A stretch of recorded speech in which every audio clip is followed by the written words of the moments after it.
Most people think business growth comes from ads and funnels. Steve Ramona has generated over $125 million in deals through one thing: relationships. Today, we're breaking down how becoming a human SEO can 10x your net worth, your influence, and your revenue. Hey, Steve, how are you today? Incredible. Thanks for having me on. Absolute pleasure. Thank you for being here with me today.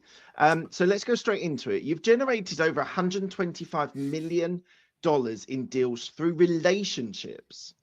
What are people still getting completely wrong about networking in 2026? Pitch slapping. Let's stop pitching people we don't know. Let's get to know them. Business marriage. I mean, we all know marriages. We've either been to weddings, been married. That didn't happen overnight. That didn't happen the first time I ran into Mark and go, Mark, I've got a great program for you. Give me $10,000 and I'll change your life. No. Let's get to know people. You can't help people until you know them. So you got to build that relationship and build trust. Maya Angelou has that great quote about, they got to get to know you. I never remember the quote, but everybody's heard it millions of times. It's true. And it can be done by anybody. So this whole so why do people get it so wrong? Why are people feeling that every conversation they have, whether they're at a networking event, face to face, on Zoom or wherever, why are people thinking that in essence giving someone their business card, like we used to when we were doing face to face networking, it always used to be business cards? Why do people think the first conversation they have, it has to be a pitch? Brilliant question. Absolutely brilliant. Because of fear. We just got out of COVID. We've got things going on politically. People are fearful. Tariffs. They're fearful they can't pay their bills. So what do I got to do? I got to make Mark my client.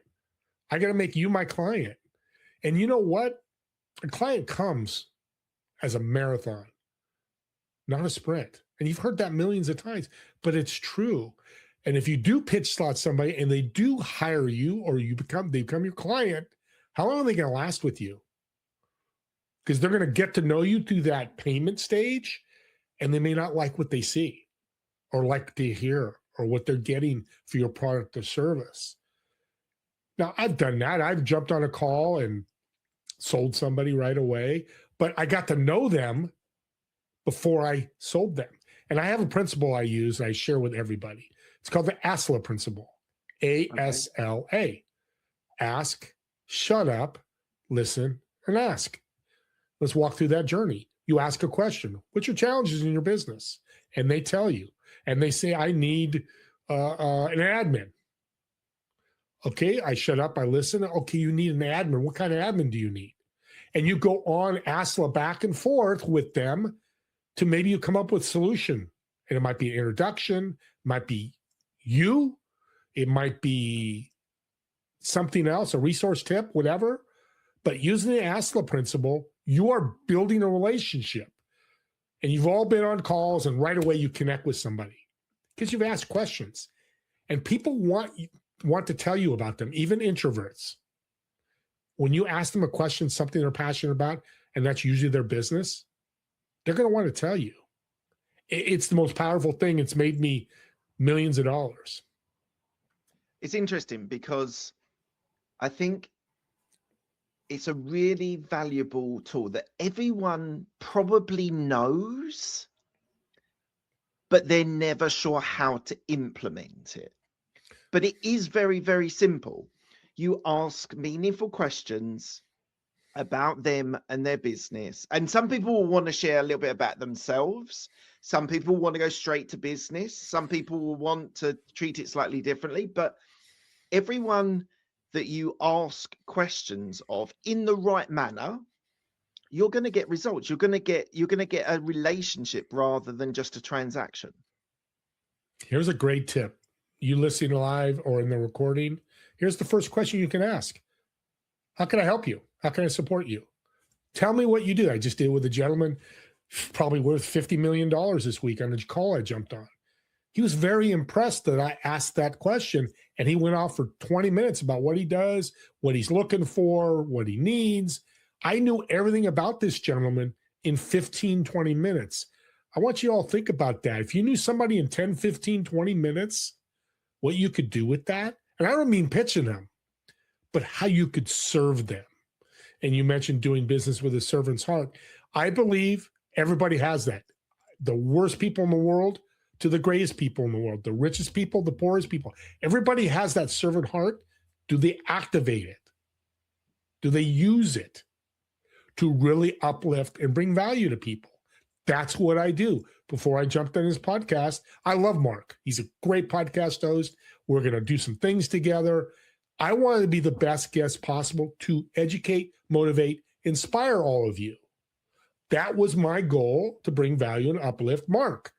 So think about when you're jumping on a call, it's a one-on-one discovery, in-person networking, or being introduced to somebody. Use the ASLA principle. Use questions, active listening. We've all heard that, but we all can do that. We have 2 ears and one mouth. We hear that all the time. So use the mouth one time, use your ears double time. One time, double time. One time, double time. And I just thought of that just now, Mark. I think that's powerful because we want to do this all the time. Just jabber away. Amazing. Amazing.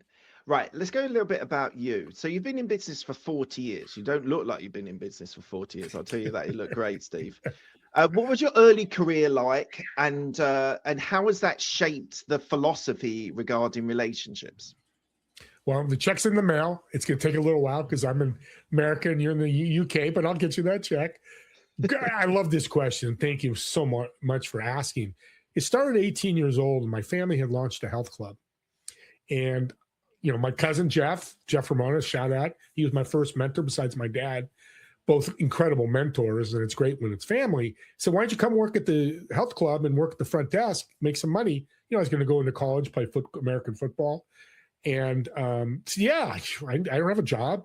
So I started working the front desk, and it was very interesting because what I learned was customer service, but the right way. My cousin, Jeff, used to tell me and the staff, and our staff would go, Steve, I can't remember everybody's name.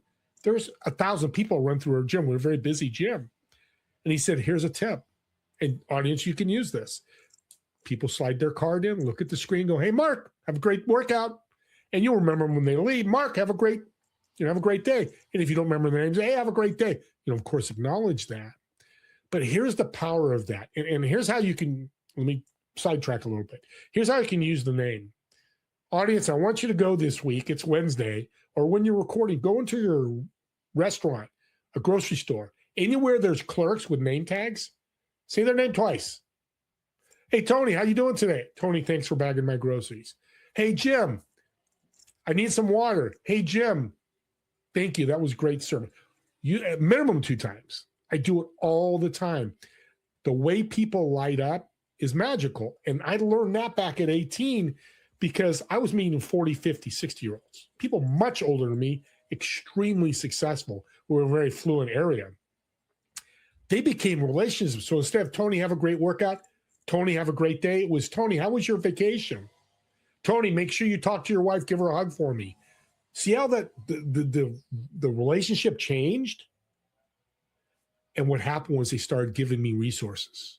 And real quick story, Tony, financial advisor, worked with multimillionaires. This is back in 1980, by the way, 79, 80. Long time ago. I am old. Thank you, Mark. He threw a book at me. It says The Wealthy Barber. He said, Steve, he called me kid, read this. I'll be back Tuesday. I want you to give me the cliff notes, what you got from the book. He did come back. He did ask me, and it said 10% of my income, put it away. I didn't think of it, so I followed him because he kept reminding me every couple of my, hey, did you still, how you're saving your money? 10%, remember? But I looked at that money 10 years later, that account, it had $68,000. Now, let me give you perspective here. I was making $3 an hour. Right.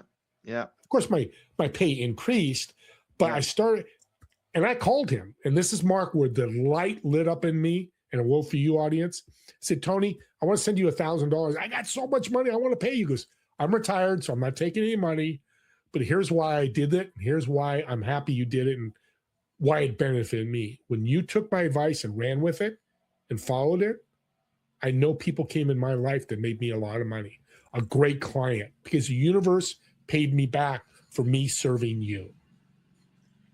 Once I heard that, I hung up the phone, Mark. My life completely changed. I'm like, I've been keep serving people. Things will happen. We grew into a fantastic health club because of that mantra of building relationships in the health club, not just pitching people. And I think it's, so I was talking to my my guest last week, or a couple of weeks ago, Richard, and he was saying the importance of doing in your like teenage years, 16, 17, 18, doing some sort of hospitality. So it sounds like I worked in a supermarket for a little while. I worked in a pub as well. And that was a great way of understanding people and smiling. The simple fact of smiling at someone when you're talking to them can have a massive impact. And I think learning that, and I think it's a great way for teenagers to learn about customer service. And you're right, like whatever, if you're a CEO, you're still serving your employees. Everyone thinks you're serving your clients. Yes, to an extent, but you serve your employees, they then serve your clients. So that whole methodology and idea of service, I think, can be grounded in hospitality as a real grounding for people in their teenage years to go. Like, you obviously had that experience. Like, have you done that with your children, for example, for like people that younger people that you're having impacts on? I don't have children myself. I know my wife does. They do, but I've taught this. I teach this to a lot of 21-year-olds. Because what's powerful with a young person, you have, I know you all hear this, so many opportunities. I know people say back in the day, but it's true. You could literally jump online and start a business. Maybe make $1,000 a month. It doesn't pay all your bills, but what is $500, $1,000, $1,500 a month, though, to change your life? And tied to that is the ability to learn how to connect with people, to be remembered. And imagine a 21-year-old's talking to a billionaire. You have a billionaire on your podcast. I'll use this example. I love podcasting. And you get to know this billionaire. Well, what happens is you follow up, you get to learn more about them, and then guess what? Hey, billionaire, how do I do this? Hey, billionaire, can you help me here? They've done it with me. I met 5 billionaires in the last year. All of them helped me at different levels. Mentors, advisors, whatever you want to call it. It's so powerful. But what I do, and I think young people should do, and then older people as well, what you've learned from these very successful people, pass it on to others. I've launched a community to do that when I learn things, I give it to them. And I do masterminds to show them, here's some things I've learned. See if that fits with you. And I'll give you a great example. I had Mark Hunter on, who's done billions of dollars in sales, one of the top sales guys, I think, in the world. Great guy. But he said one thing. He said, ego. I said, oh, Mark, what do you, God, people back off the ego. I said, no, Steve. My ego is empowering greater outcomes. Well, I just took that great piece of advice, because I do have an ego. That's what I want to do. That's my value add. That's my purpose. So I just shared it with your large audience, Mark, and you. So now I get to take Mark Hunter's piece of advice, share it with others to make an impact, to uplift and bring value. It's a really cool way to really serve people. Amazing. And for you, like just brief, I know it's been 40 years in business, but what have the different stages been that you've been through? Like the undercurrent relationship building has been throughout that, but like what's been some of the key milestones in your career that has got you to where you are now, that you do podcasts, you do TV shows, you do deals, you do you do your community as well. Just what were those milestones that really sort of helped you build that idea and that growth mindset, which you really do have? What a fantastic question. Audience, make sure you subscribe to this. I'm being very serious. I've been on 300 shows. because that's brilliant, because my journey can be your journey. And I'll share what's happened. So we sold the company, the health club, in 2000. So I left and I didn't do anything. I had a resume at 20 years at a health club. Not that I was bad, but I'm not going to walk into, I'm in Silicon Valley, into a tech company. I didn't have a resume. So I thought about going back to school, which I did. And one of the members of the relationship I built, which I was mentioning before, Jim, called me and said, hey, let's meet. Let's, have a drink and I have an opportunity for you. And he was launching a restaurant. I said, Jim, appreciate it, but I know nothing about a restaurant. I know how to eat. That's the best I can do for a restaurant. He goes, I'll teach you everything. And it was magical. We were a small place. We were about 8 tables with a counter with about 8. So could handle about 60, 70 people, but it was awesome.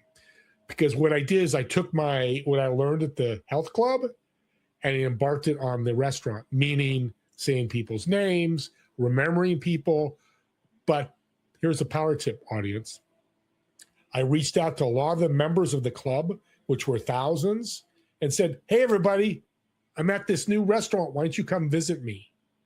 Within 3 to 6 months, we were the fastest growing restaurant there in the strip. It was a little downtown strip. We were packed Thursday, Friday, Saturday, because I went to that network that had built a relationship that never forgot how I brought them value, how I uplifted, how I served them. That's another power of this. And then after doing that, and he sold 3 years later, I left and I launched my own company, a recycling company, Texas Electronics. Well, you guys probably know the journey now. I went to the restaurant people I met and built a relationship, because I had people coming every week to see me. It was fun. I got to cook. And so I was building relationships. And all the people at the health club, even though it was 10 years later, hey, I've launched a recycling. If you need help with your electronics, I'd come do a free pickup. You could drop off.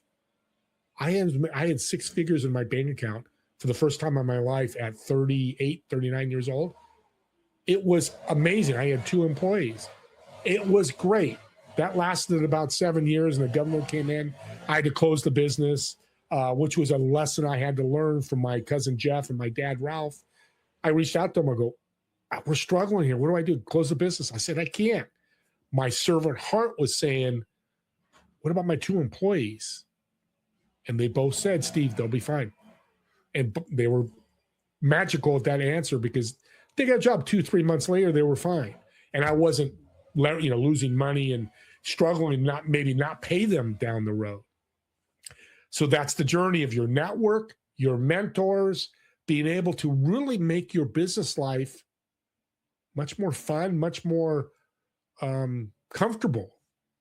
I know entrepreneurs go up and down, and it's going to be that way. But when you have mentors and different types of people and a network, it makes it easier. Amazing. Right, let's go on to Ramax Development, because this is something that's quite interesting, I think, because you sit at the intersection of partnerships and large-scale projects now. How do you identify the partners, the people that are going to do these deals, when you're dealing with high-value opportunities? Well, Max, my business partner, we met before we launched this company about 1.5 years ago at a networking group, but I brought him on my podcast, and I just got to know Max. I respect him so much. He's been a CEO 8 times. He's done all the stuff I haven't done, but he didn't have a network like I do. And that's where partnerships really, what you do really well, Mark, that I don't, what I do really well, and you put them together. And what we can't do together, we find other people, either through my network or through other people. And it's just, he came to me and he said one of his friends was building, want to buy a casino in Nevada, and there's an opportunity to build a smart city. I said, well, let me reach out to my network. And I started getting pings. Yeah, I can help you. Yeah, I can help you. And it started developing. And as I'm doing that, I'm getting respect from Max, Max getting respect from me. And we're building this. Again, let's go back to the health club. Me as an 18-year-old, I just did that subconsciously. I mean, think about it. We were building our relationship together, because that's a business marriage. We're talking lots of money. And Mark, it's just been incredible. It's taken time, but we've got 2 smart cities that we're looking to develop in Southern California and Nevada, and possibly some data centers to help with this AI flux. So we've got a problem we're solving. That's a big problem. Lack of power everywhere in the world because of AI, and having the ability with my network and Max's super expertise to really build something fantastic. And this is going to be legacy money. It's just incredible. And by the way, there's social impact, bringing jobs to people. So we'll talk about the podcast in a minute, so I do want to talk about that. But what gives you more joy?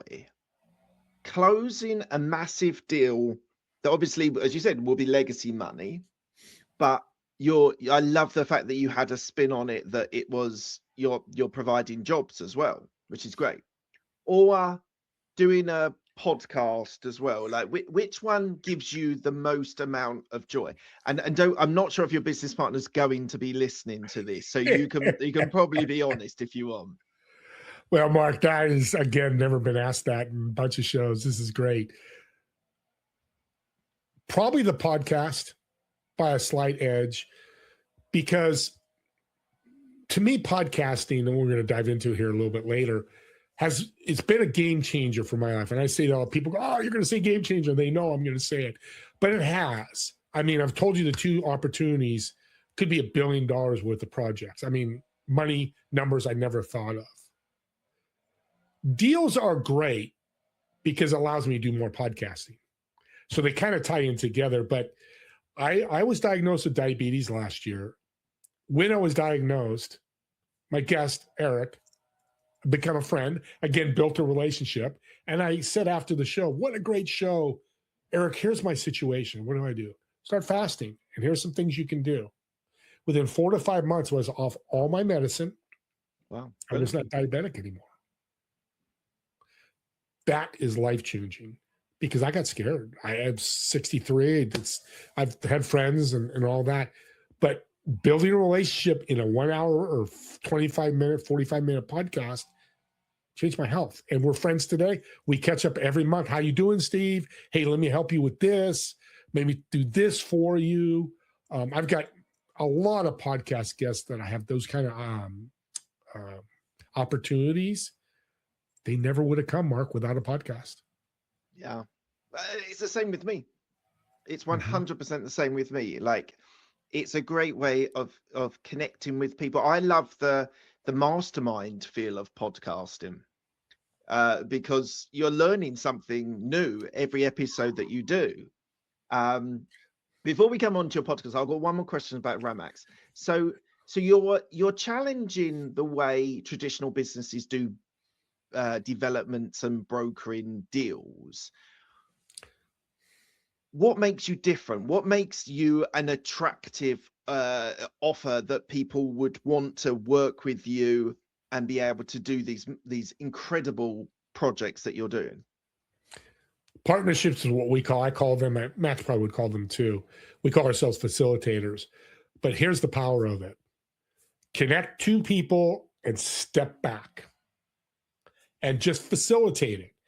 Meetings, resources, documents, whatever it may be. That's all we do, is bring these people together and then advise them and consult them if there's need be for us to do that.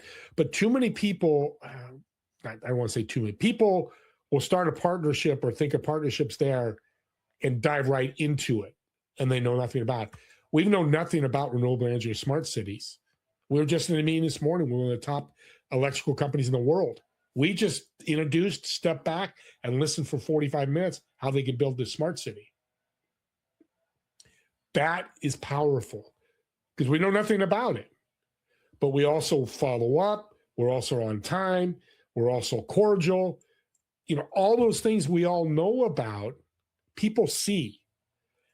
We showed up late to a lot of these meetings, if we were rude, if we talked, all those things that just are negative, people are not going to work with you. They want to work with us because we're going to do everything in our power to make sure it's going to work. That's in our control.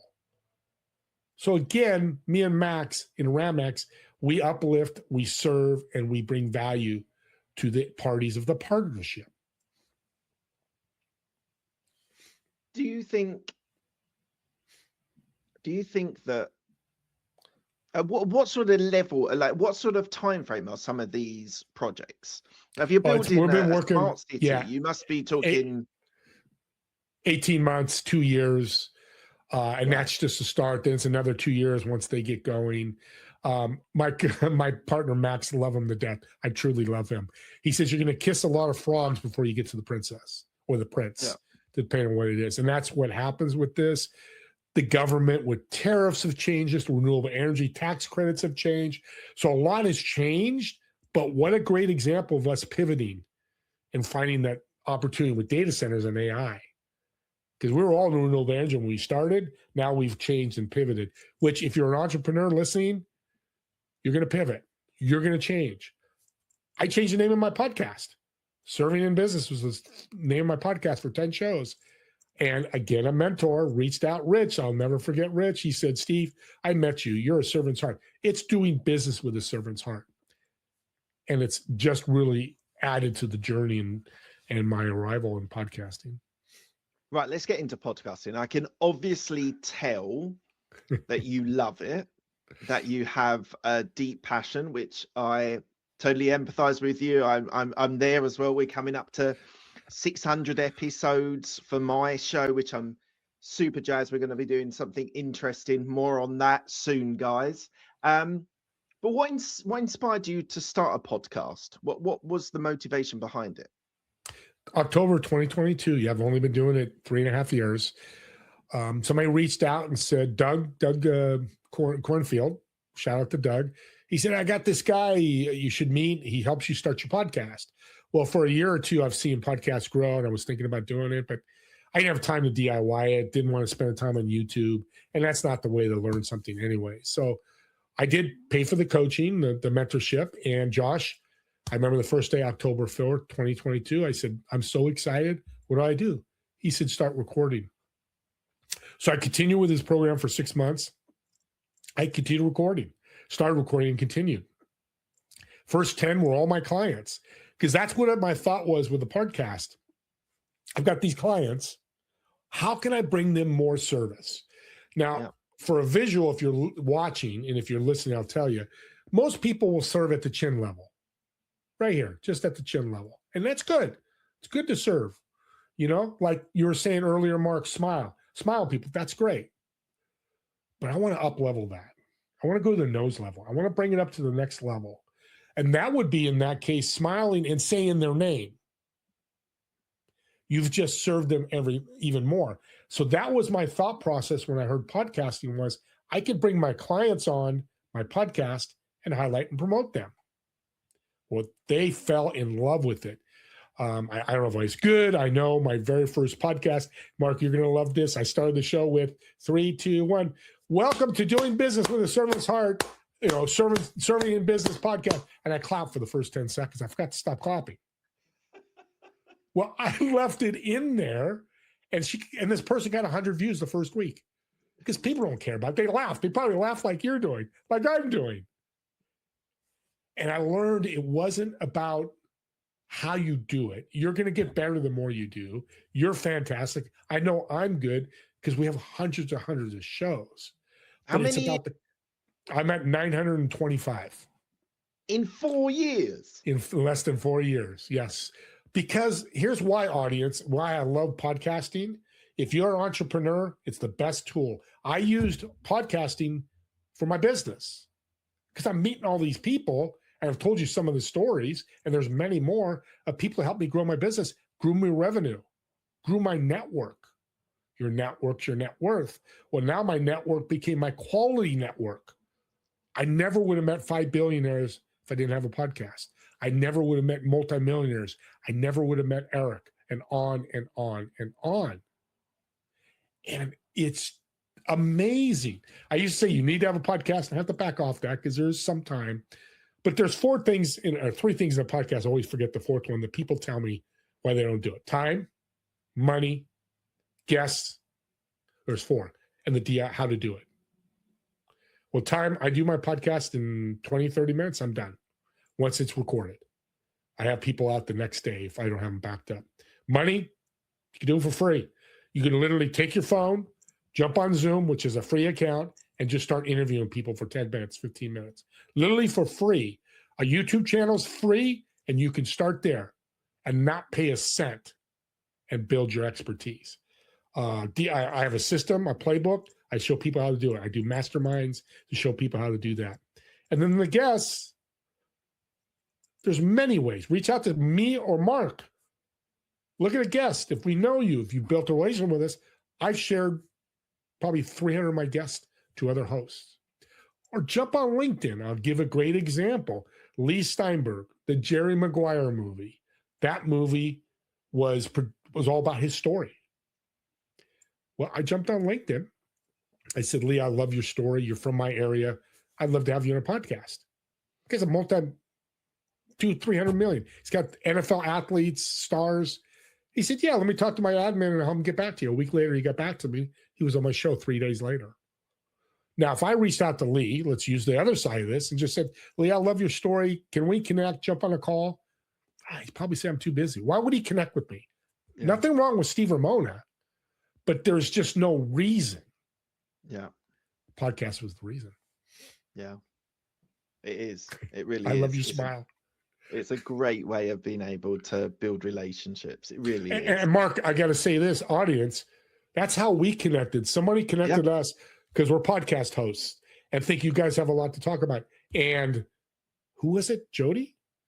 Jody, yeah. No, it was Jody Lemieux. Yeah.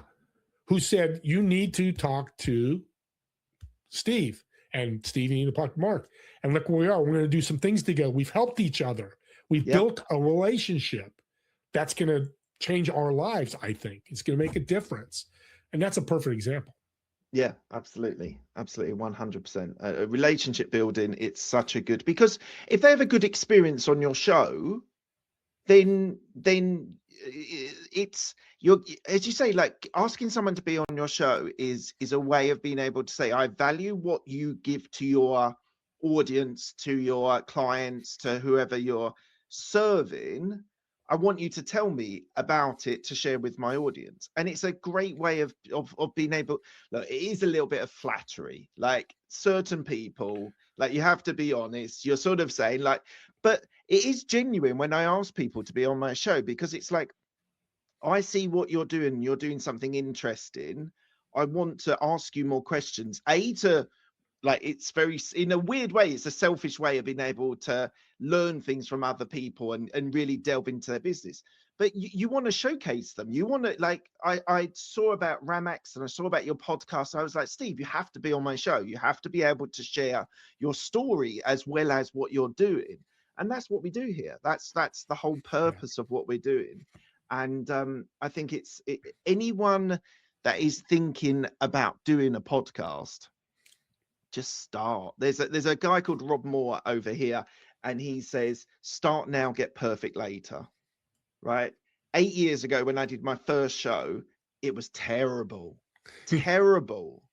But over those 8 years and nearly 600 episodes, I've got better. Like, I hope I've got better anyway. Anyone who's in the comments, if you've seen an improvement on my show, please drop it in the comments. But yeah, it's a way of being able to develop, because the other thing that you've not mentioned is the skill development that you've got, that you've upskilled yourself with asking questions, about thinking about other people, about thinking about what's going to inspire them as well. It's a great way of, like, hosting is a great way of being able to develop your own skill set as well. Great point. And thank you for mentioning that, because I would jump on, I was a pitch slapper. I'll be honest. I was slapping people left and right. I'd get sales. I wouldn't get sales. And Donnie Bovin, I'll shout out to Donnie. I jumped on a call 2 or 3 years ago and I started pitching him, and he stopped me. He says, I'm not going to buy your product. And why are you pitching me? You don't even know anything about me. Very honest, brutal. I was pissed. I'm in my head. I'm like, well, who does this guy think he is? Then I thought about it, and he said, think about it. Here's some things to do. He mentored me on a sales call. He mentored me. I was trying to sell him. And he became on my podcast 6 months later, and we told the story. It was a very popular podcast because we're getting pitched more nowadays than we ever are. I just got pitched this morning on LinkedIn. Hey, I want to grow your podcast and you're doing this wrong. And by the way, if you are going to pitch, don't tell people what they're doing wrong. That's not the great way to start a conversation. They start with positive. They go, hey, I love your podcast. Hey, Mark, you're doing great things. By the way, you're doing this, and wrong. Here's how I can help you. Don't do that. Please, please. Yeah, absolutely. Do you think that there's always been this saying that your network is your net worth? Do you think that is still true in 2026, or do you think that idea has been slightly misunderstood now? It's been my mantra for 10 years, and it has changed. It's evolved. And I said it earlier, your net worth is your quality network. And let me explain that to you. You're making $100,000 a year, you're a business coach, and you're networking with people making $100,000 a year. Yeah, you can work together to find ways, mastermind ways to solve different problems, but it's hard to scale because they don't know how to scale. You don't know how to scale. You're still trying to figure it out, which again, I don't have a problem people doing that. And I did that for 5, 6, 7 years. I ran networking groups and I would do introductions, but I never grew. So I started podcasting and meeting multimillionaires and billionaires and successful people. Ivan Meisner from BNI, he was on my podcast, and he's got a huge, BNI is one of the biggest networks in the world. He mentored me, became a friend, somebody I could talk to if I wanted to. But what happens is my quality network grew. So here's a tip. Your net worth's your net worth. Quality network. And how you do that is one, podcasting. And if you don't want to do podcasting, find people that are super successful and reach out and go, can I pick your brain for 20 minutes? Do that on LinkedIn. Probably the best place to do it. I wouldn't do it anywhere else. And just ask. I just do the podcast, Mark, with Lee Steinberg. But I could have said, Lee, can I pick your brain? I want to do this. But find people in your industry that are doing very well. And more than 50% of them are going to willing to talk to you. But treat them kindness. Don't pitch them. Be there as a sponge to learn everything you can from them. Yeah. Do you think there's a popular business growth strategy that you think is overrated or even harmful? And you can't say pitch slapping because we've talked about that, and I think we all agree on that. But is there another growth strategy that you think that is overrated or even harmful? Yeah, I spent $18,000 on coaching, and I heard this all the time. Never take a no on that first call. You should be able to sell everybody on that first call, or 90% of the people. And that's completely wrong. That's just not the way I've taught to very successful people. Most of them have never done that. Maybe they got lucky, and like I said earlier, developed a relationship quickly. But there's a network marketing term, a book they used, Go for the No. I forget who wrote it. It's a good book, but to me, what I've learned and changed is you go for the no. They would say, get 10 no's, you'll eventually get a yes. And you're going to get no's, but why not build a relationship to the yes, which may be our new book. May mean you need to write a book, Mark, co-author it. Let's go for the building a relationship, which would be the yes. We got, and when you, here's another philosophy, another tip that will blow you away, audience. I know I'm talking grandeur, whatever that word is about me, but this is so powerful. I've shared it with a lot of people. When you're out in a sales call, you should sell them. No, shouldn't sell them. Don't let the wife be the problem, all these problems. Here's what you do. I've got Tony. I'm selling him my coaching program. It's $10,000. He loves what I'm doing. He says, Tony says, can't do it. I don't have the money right now. Don't go, well, Tony, you're missing out. I've heard this all the time. Well, Steve, you're missing out, man. If you start 6 months later, you're going to learn. They start telling you all this negativity. I don't like it. Here's how to flip that. So I would tell Tony, man, I understand. Okay, I've been there. But while we were talking, here's a resource for you to help your business. I'm going to send it to you. Check it out. Let me know how it goes. And we'll follow up down the road.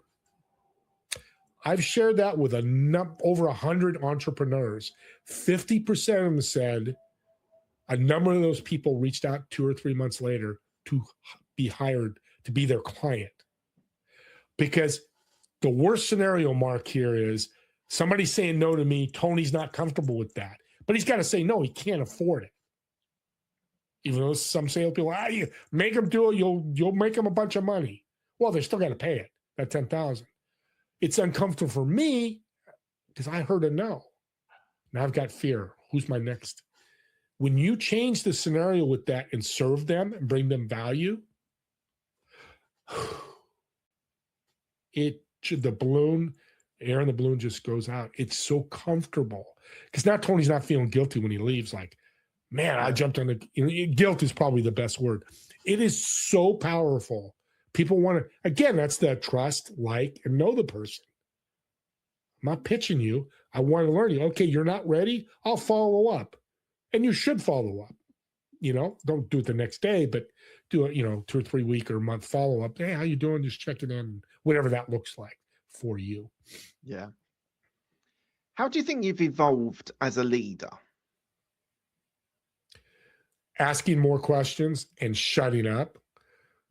I was so bad jumping on one-on-one calls. I got scared jumping on one-on-one calls. I know I've got all this energy. People like, you scared? Yeah. I go, I got this call with Jim.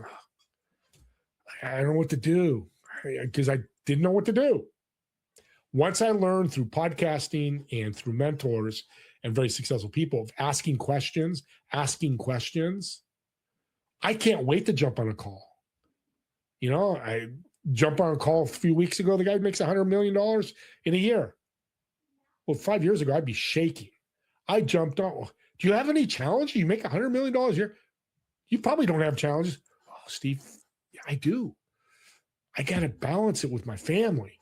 I got to figure out how to cut the hours. Well, why have you tried this? Have you done that? I was able to help him and serve him even though he was successful because somebody else taught me something else. So asking questions, and I get this question, I hope you don't I can ask this, but what would you tell your younger self? Ask more questions and shut up and listen. Because it's okay to ask the question, but if you go, Mark, you come to me and go, Steve, or I ask you a question, what's your leads look like every week? Oh, I get 2 to 3 leads a week. And I go, well, you need more money. You need to grow more money. Wait a minute. You just asked me about leads because I didn't listen. I asked a question. Yeah. My mind went off because I've done that. And I've had people do that to me. I'm like, did you hear what and I'll tell them, I just answered your question about leads. Why are you asking me about money? Oh, because they weren't listening. Yeah. Active listening is a skill that I still think, even though it's been preached to us for 10 years. I remember my personal development journey started, I don't know, 14 years ago, something like that. Quite late. But I spent 10 years studying business, entrepreneurship, marketing, sales, also personal development stuff. And that whole idea of actually listening to what the person is saying is one of those underrated things. Like when I do sales calls, I ask a bunch of questions, and then when I'm in the pitch phase of a conversation, they need to know what I do. I'll try and tailor the answers to the questions to part of what I'm sort of sharing about the services that we do, because I've listened to what they've said and I've noted it in my head. And I think that's a way of moving the relationship forward, because you're actually listening to what they say. And I think that's part of podcasting that's given me those skills as well, because what I do as a host is mainly listen. I don't, hopefully I'm talking only 20% of the time and you're talking 80% of the time. So actually listening to what people say, I still think is underrated. It's not even considered as important as it really should be. Do you agree? I do. And I hope me and you preach it for the next 100 years. And here's the power of the ask, shut up, and listen, ask. And you mentioned something I want to add about the pitch part. You're going to come into a situation where people are going to ask what you do or might want to become your client. That's when you pitch. But when you go to networking groups, Mark, I learned from Shelley Goldstein. Again, she's been on my podcast twice. She's my mentor. She's a speaking guru. She's incredible. Work with Coca-Cola, large companies. And, she sat down with me and love you. Shout out to Shelley. She sits down and mentors me for free because I've done so much for her. That's the other part of this bringing value is the gifts you get. But when we go to a networking group or meeting somebody for the first time and they go, what do you do? We go, Steve Ramona, renewable energy. I build a solar, wind, and smart cities. So they run, and this is what I do, and this is what I do, and this is what I do. Stop. Yeah. 100%. Care less about 100% stop. Here's the answer. Tell the story. And this is what I do. Imagine you guys wake up tomorrow morning and your phone doesn't work. Your computer doesn't come on. All your websites are down. How do you feel? Probably not good, do you? That's what I do. I come in and I build data centers. So your phones, computers are always working. Because if your phone or computer went out, I think you'd be in trouble business-wise and personal in your life as well. What I've done is tell the story of what I do, and you can throw testimonials in there of, hey, Joe Smith, had this problem, and now he's making $1 million a year. I'm talking about Joe, what I did for Joe. How did I serve Joe? How did my product or service do that? You start doing that, audience, get back to me. I'll give you my email later. Tell me how it goes, because I've done it, and I get questions on my emails all the time after. Hey, I want to connect with you, Steve. Hey, I want to connect. I got somebody I want you to connect with. Because they know what I do through a story, not by throwing features down their throat. Yeah, absolutely. What's your risk appetite, and has it changed over the years? Say that again? Your risk appetite. Oh, risk. Wow. Okay, he's delving deep here, guys and girls. It's much higher. My dad was not very risky, but remember, he grew up in the 50s, 60s, 70s, 80s in business, so it was much different. But I've always been risky. I've always started things like the coaching program. I spent $18,000. It was a risk. Now, I did learn some things, but the premise I did a little bit. I did learn some things. I would have done it again. That's the risk I like to take. I'll buy software, see if it works, AI programs, see if it works, and see what can change me. So it's gone up. Now, that's age and experience that's helped that as well. At 20 or 30, you want to be more risk tolerant because you don't have the experience, or go out and ask people. And I learned this about 30 years ago, Mark. People say, they go and they've got a decision to make, and they go ask 5 people. Just get input, but don't let them make the decision for you, because they're not walking in your shoes. Yeah. They're not the one spending $100,000 for the car or buying that business for $1 million. Get information like I did with my cousin or my dad. Here's the information. They didn't tell me. They both told me the decision's up to you. Here's some information. So be careful with that. By the way, no decision is the worst decision you can make. Yeah, no, that is very, very true. Yeah. Yeah. Steve, we could do this again. We will do this again. Right. We're coming to the end of the interview. I ask the same 6 questions to all of my guests. They're quick fire questions. They don't need a quick fire answer. First question is, what's the best decision that you've made? Partner with Max at Ramax Development. Why? Because I'm building a legacy for him and his family, for me, and be able to make a bigger impact in the world than I was with the other things I was doing. And that's came quite late on in your journey. 62. Now 64, but yeah. It just shows, doesn't it? Never too late, my friend. Never too late. Yeah. Next question. What's the best piece of advice you've been given? Get better 1% every day. Read a book, reach out to people, whatever.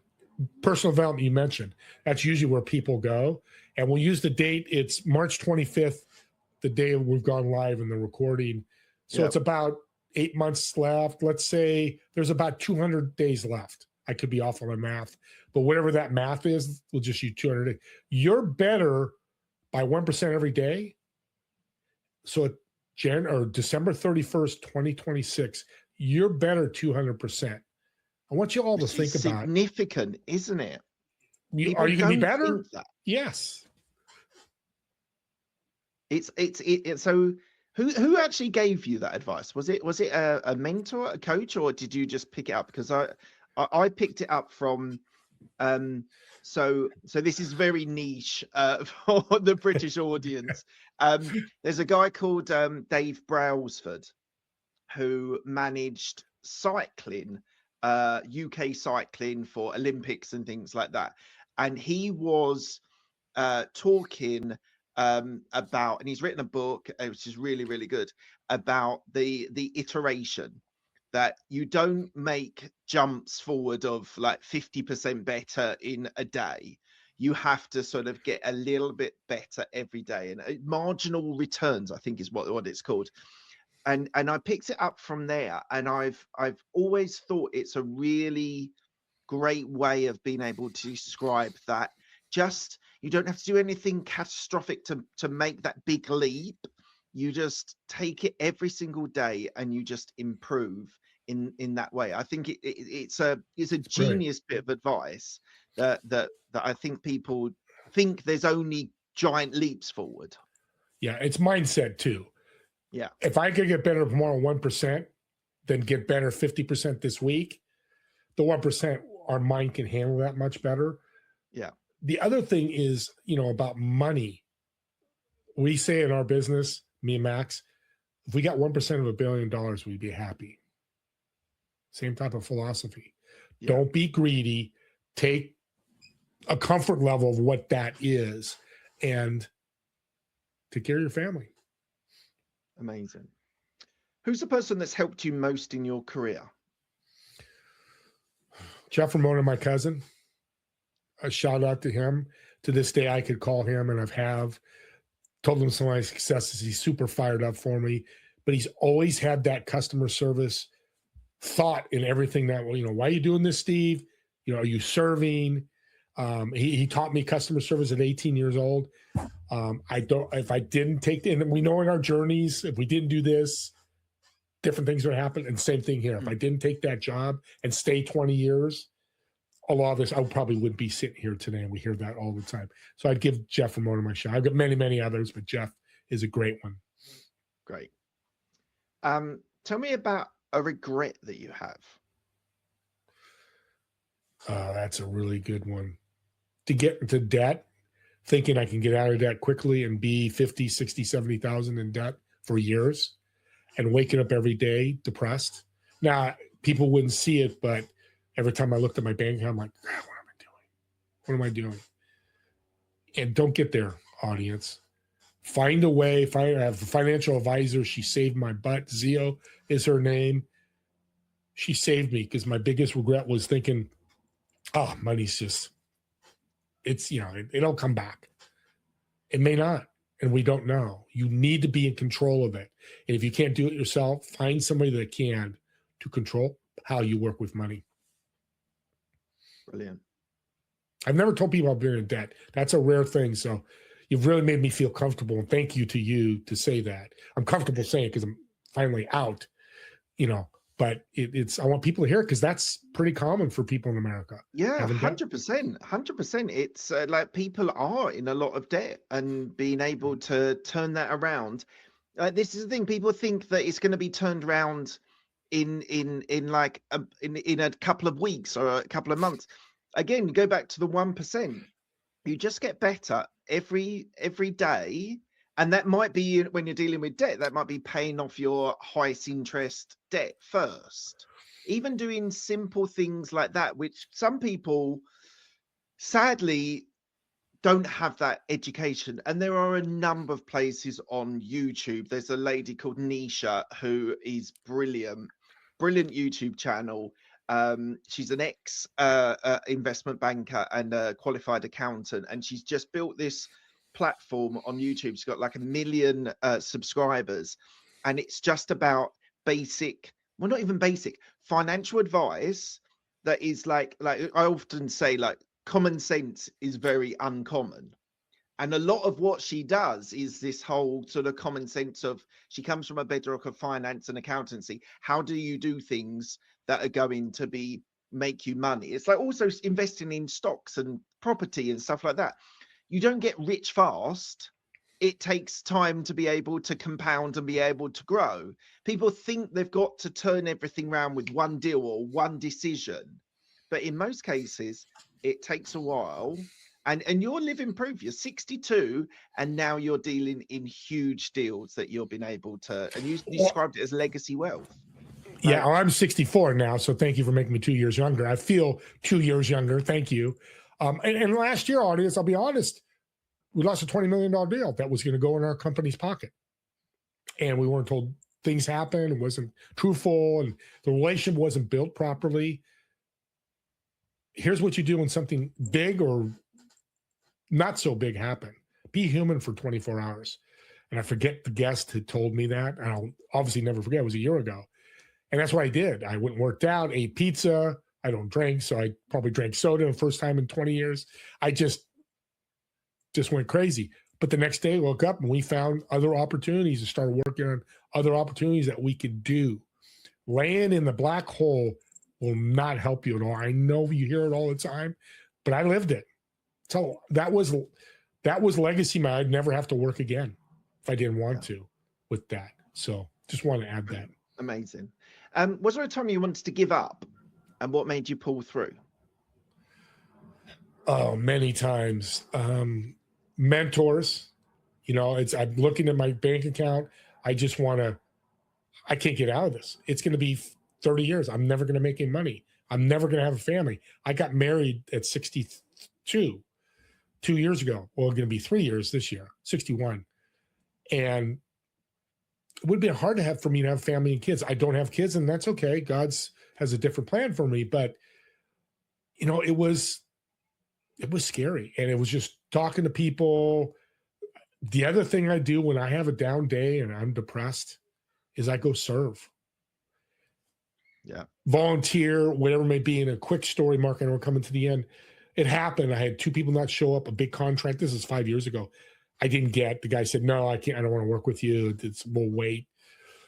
And again, depending on that, because I was in debt, it's like, head spin. So I went to a grocery store. So I'm in California, and there's a server dude, long hair guy, cool guy I've seen all the time. And this lady in front of me with a baby. And I said, I'd like to buy your groceries. We've heard on Starbucks, buy their coffee. But, it's right in front of him. And he's like, dude, you don't do that. I said, just is a calling for me. So I did. And we walking out, and she starts crying. And I'm like, oh, Debbie, her name was Debbie. I said, I am so sorry. That was not my goal. She said, no, these are tears of joy. So what's going on? She goes, my husband lost his job last week. Our baby, this is to feed our baby. I don't know how we're going to get the money. And you paid for it. You gave us another week of food for our baby. And I went, oh my God, it was a great thing I did. But here's the thing about serving. I didn't know her shoes. She was a stranger. But I make a difference. And here's the other powerful thing of serving. What do you think, Mark, she did when she went home and talked to her husband? Told the story. Yeah. This guy, Steve, and possibly they went and served somebody else. So Amazing. Now it's the compounding effect. Amazing. Right. Tell me something about you that most people don't know about you. I'm a movie foodie, I love movies. My best friend, who was my best man, Mike, shout out to Mike Sullivan. He's a brother.